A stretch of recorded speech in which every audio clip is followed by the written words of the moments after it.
This is the start of the Food Literacy in the Classroom presentation from New Jersey Healthy Kids Initiative and presented by Christina Cavello. The objectives for this presentation are the following. Participants will build a foundation of food literacy into classroom curriculum. Participants will build a foundation of food literacy knowledge. Participants will learn how to incorporate food literacy into their classroom curriculum. And participants will learn cross-curricular food literacy concepts. So let's begin by talking about what is food literacy. Each bubble of the diagram represents different aspects of food literacy that can be incorporated and utilized in the curriculum around food. The following subjects will be incorporated into what we categorize food literacy. Language, incorporating language around food into the curriculum. Eating, tasting and incorporating nutritious food choices into the curriculum. Nutrient, defining nutritious food choices and explaining what nutrients are in food. Planning and management, planning and managing ways to incorporate food literacy.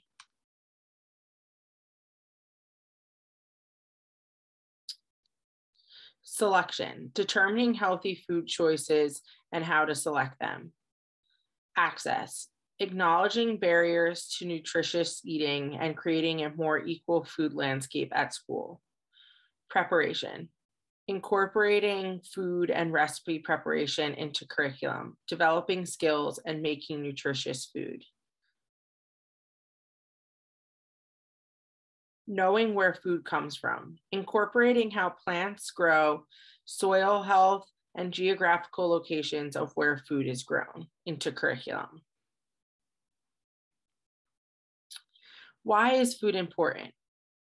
The emerging framework of food literacy, which also includes the ability to select, prepare, and eat foods, is a comprehensive concept including nutrition knowledge, culinary skills, behavior change, and has been demonstrated to improve nutritional intake and healthy outcomes. Evidence shows food literacy is a key factor in healthy food choices in childhood and adolescence. Evolving research shows that food literacy interventions have a positive effect on food and nutrition skills and dietary patterns, including food selection, food preparation, increased fruit and vegetable consumption, increased self-efficacy, and improved diet. So for our first breakout group session, we will discuss the following points with your group. We have about 15 minutes to discuss the following. Share a food memory with your group. What areas of food/food literacy do you find most interesting? What areas in food literacy are you looking to develop your knowledge? What do you perceive as a barrier to teaching food literacy? Group breakout recap. Let's spend the next 5 to 8 minutes discussing what we have learned in our small groups.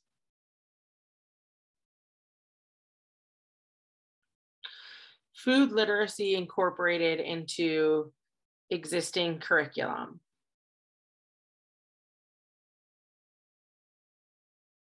This is just an overview of the subjects that we will be discussing throughout the presentation. Science, biology, environmental science, chemistry, geography, math, reading comprehension, and climate change. Food literacy in science, from seed to table. We will be using the tomato as our common thread throughout this presentation.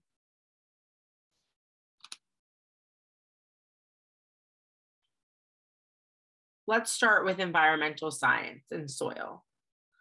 Topsoil, the outermost layer of soil. The roots of most plants do not extend beyond the layer of topsoil, since that's where all the nutrients are located.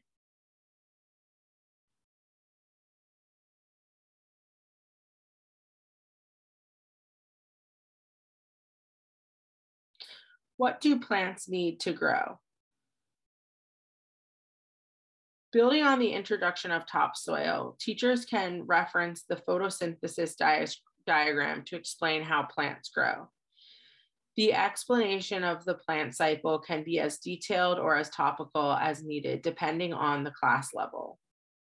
Explain the basics. Plants convert sunlight to food through a process called photosynthesis. Plants absorb carbon dioxide and produce oxygen. Reiterate the importance of soil from the previous slide in this cycle. Environmental science project in the classroom. This is an opportunity for a classroom experiment. In a recycled egg carton, have students start a seedling garden, planting tomato seeds. Incorporate what they have learned about soil health and plant cycle while planting seeds. Calling on the knowledge from what we have from our introduction of topsoil and plants like life cycle, plant tomato seeds. Reiterate the importance of soil and sunlight while performing the experiment. Track of the growth of the seedlings. Make sure to water. Biology. Tasting experiment. Prepare a tomato 3 different ways and have students compare and contrast what they taste like after each preparation. Encourage students to approach each tasting as a scientist, taking the focus away from the consumption of the food and putting an emphasis on exploration and curiosity. Tasting 1, start with a raw, plain sliced tomato. Tasting 2, use the same tomato but add salt and a squeeze of lime juice to one of the pieces. Using the same tomato from tasting 1, add a splash of olive oil. Let sit for 30 seconds. The objective of the experiment is to compare and contrast the different taste profile and textures of the same ingredients. Reiterate that while tasting.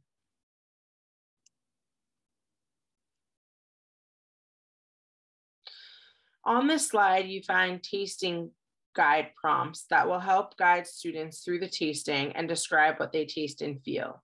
Encourage students to be mindful when tasting each variation. If there are students that don't like tomatoes, encourage them to be part of the tasting as a scientist. Try to determine notable differences in each experiment. What can we learn from the tasting experiment? This experiment gives teachers the opportunity to incorporate different ideas in one singular experiment. Some of the key topics that make this experiment relevant are the following. Chemistry. Examine how different ingredients interact and what chemical reactions are causing the change. Mindful eating practices. Mindful eating and encouraging students to engage all of their senses while tasting food. Exposure to new foods or a common food prepared differently helps expand the palate in students and has been proven to encourage future healthy choices. Additional ideas for teaching food literacy and science. Food literacy offers many opportunities to go more in depth when teaching plant science, photosynthesis, soil health, and plant cycles, depending on the grade level. For example, incorporation of food literacy in environmental science, weather patterns and climate change impact the environment, the role that agriculture plays in the environment, noting the different forms of agricultural practices that are used around the world, food literacy and chemistry, opportunity to use food, cooking, and the different ways we prepare food to explain different chemical reactions and physical reactions in real time. Food literacy and tracking and geography, tracking the tomato throughout the world.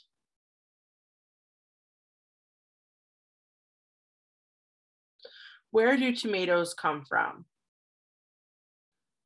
The Americas. Let's start with where the tomatoes come from. Explore with students the origins of the tomato plant and where scientists believe they were first discovered. Look up on a map or globe and have students engage in locating the areas that tomatoes were found on a map.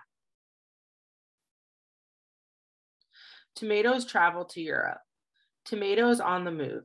As exchange of resources begin after Columbus conquers America, we see the exchange of goods between the continents. Let's look at the exchange of goods through the lens of tomatoes. Have students identify Europe and South America on a map. There's an opportunity to discuss what is known as the Columbian Exchange. Tomatoes in Italy. Once tomatoes arrive in Europe, let's explore their relevance to the Italian cuisine. Use the opportunity to locate Italy on a map with students. Engage students by having them name popular dishes that use tomatoes in Italian cuisine, i.e. pizza, pasta sauce, and so on. Expanding on geography, teachers can include the word for tomato in Italian, pomodoro, and other culturally relevant ideas pertaining to the tomato. Tomatoes in India. India is another cuisine where we see tomatoes being used heavily. Tomatoes were brought to India by Portuguese explorers. Have students identify Portugal and India on a map. Explore the map and the possible paths that ships could have taken to India. Additional ideas for teaching food literacy and geography / history. Incorporate food literacy into the history curriculum. Example, immigration to America in the 1900s caused by the potato famine in Ireland.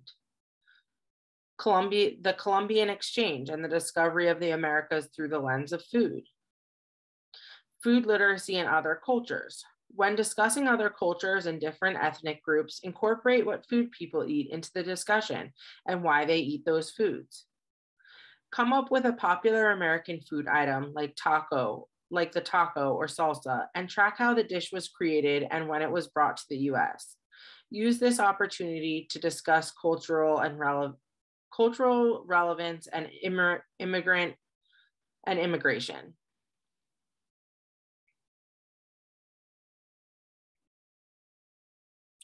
Food literacy and math, learning to multiply a recipe.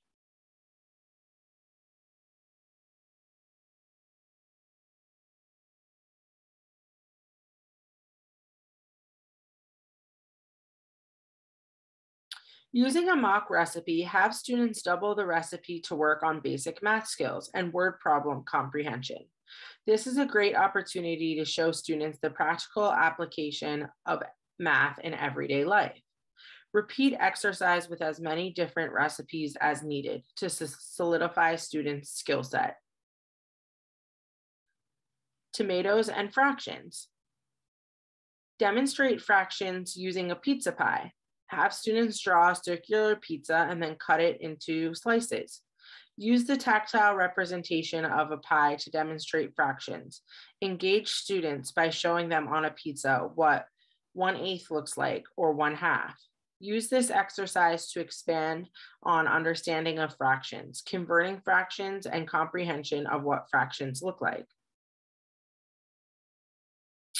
Additional ideas for teaching food literacy and math. Use circular foods like pizza or a pie to talk about time and the analogy for clocks. For more basic math levels, use foods such as apples or berries to provide physical opportunities to count or group items. For more advanced math, have students convert units of measurement, such as grams to ounces, in a word problem. Food literacy and reading comprehension. Following a recipe. Have students follow along with the recipes and video content to create their own dish. Reading directions will allow them to create their own dish. Both recipes are kid-friendly and require only a few ingredients. While reading the recipe and creating their dish, encourage students to taste their food. Pull in examples from our tasting on slides 12 to 14.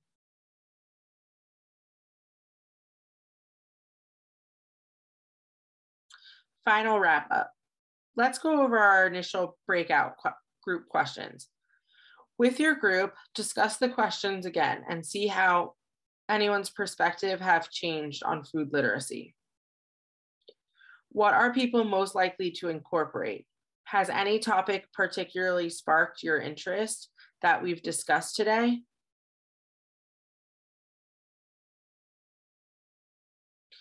Group breakout recap. Take 5 to 8 minutes to hear from each group about what was discussed during the breakout sessions. Highlight any common themes that are reoccurring amongst the different groups. Additional resources. Below are additional resources for any teacher looking to expand food literacy in the classroom.